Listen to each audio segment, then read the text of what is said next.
حج امسال عطر و بوی دیگری دارد. زائران ایرانی اولین بار با پیام بیداری و استقامت به حج رفتند. امام نیز پیامی بسیار پرمحتوا خطاب به زائران صادر می‌کند.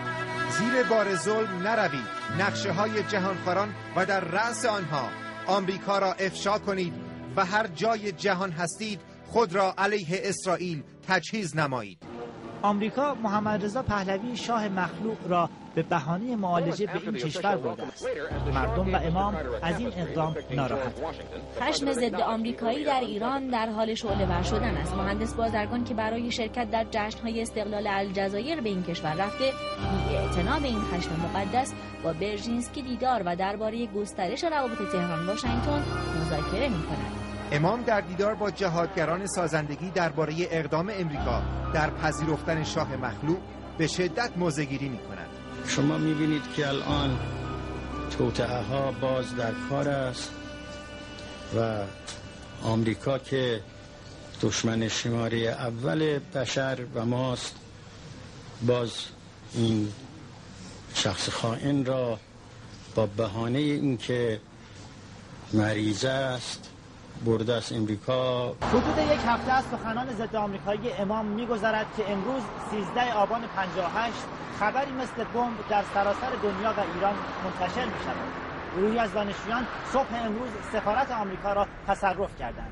همه منتظر موضع‌گیری امام هستند. هنوز چند ساعت از تصرف سفارت آمریکا در تهران نمی‌گذرد که واژه جدیدی در فرهنگ انقلاب شکل می‌گیرد: لانه جاسوسی آمریکا. اقدام دانشجویان انقلابی شور و غوغای عجیبی در کشور به وجود آورده است. گفته می شود امام پیغام غیر مستقیمی فرستاده اند که خوب جای را گرفته اید، محکم نگه دارید. حمایت شخصیت‌های انقلاب از این اقدام قابل توجه است، اما گروه‌های غرب زده به شدت نگران و مدعیان مبارزه با امپریالیسم آشفته و منفعلند.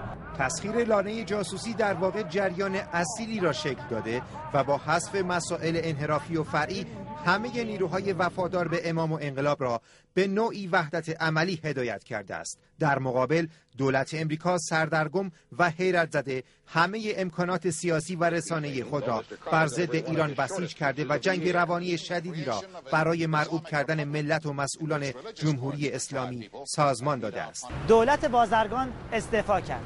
کسی شک ندارد که اقدام ضد آمریکایی دانشجویان دولت موقت را مستاصل و خشمگین کرده است.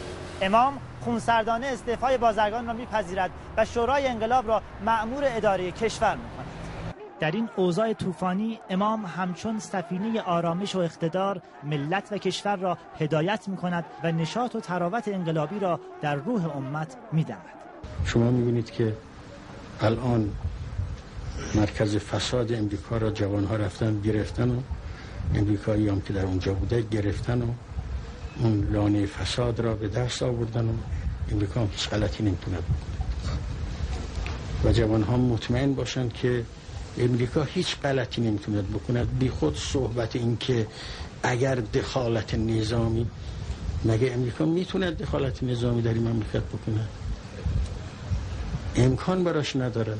کارتر سراسیمه 2 تن از مقامات آمریکایی را برای مذاکره و آزادسازی جاسوسان بازداشت شده راهی تهران می‌کند. امام قاطعانه هر گونه مذاکره را رد می‌کند و فرستادگان کارتر به تهران نرسیده مجبور به بازگشت می‌شوند. آقای کارتر تفضل فرمودند که 2 نفر بفرستن اینجا با ما صحبت بکنن. ما چه صحبتی با شما بکنیم؟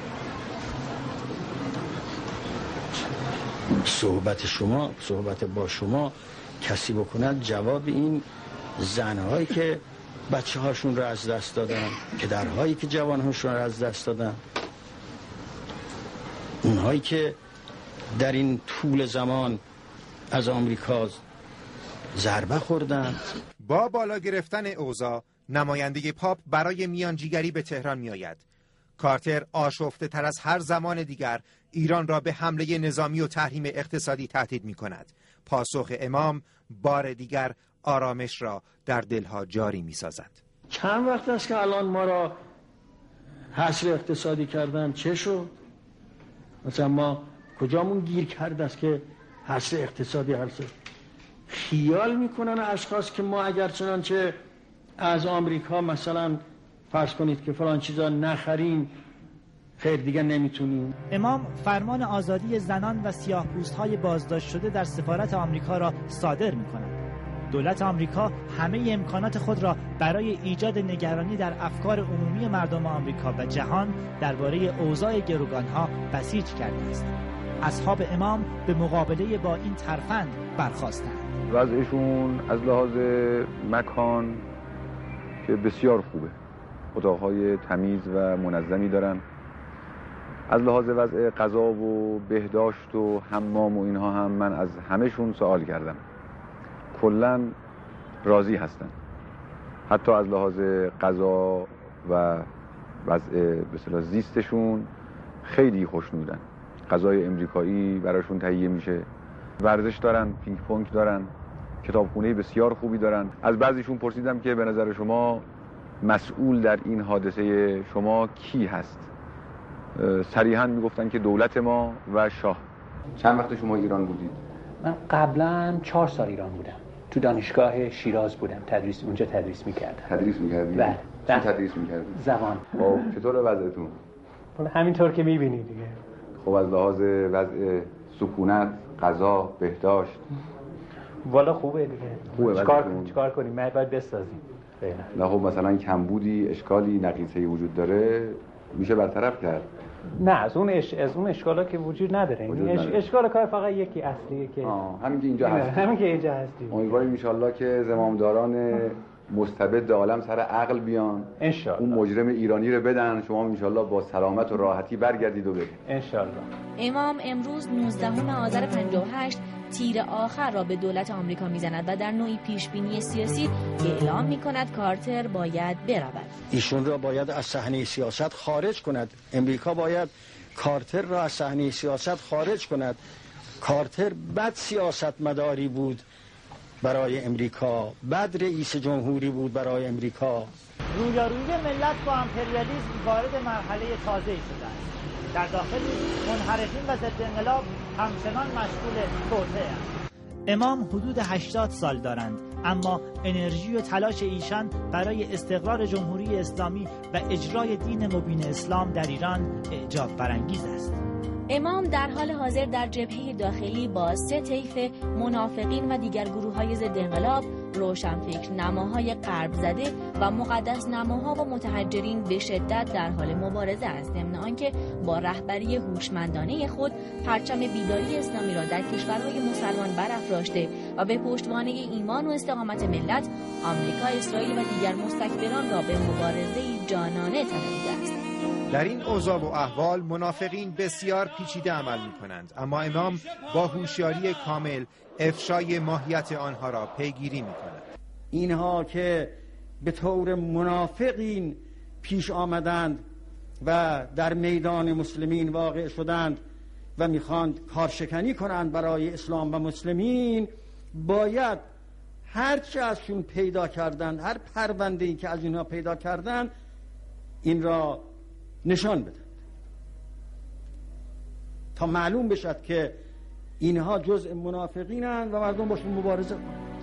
خط آمریکایی ترور امروز 27 آذر 58 با شهادت دکتر مفتح به دست فرقان دنبال می شود.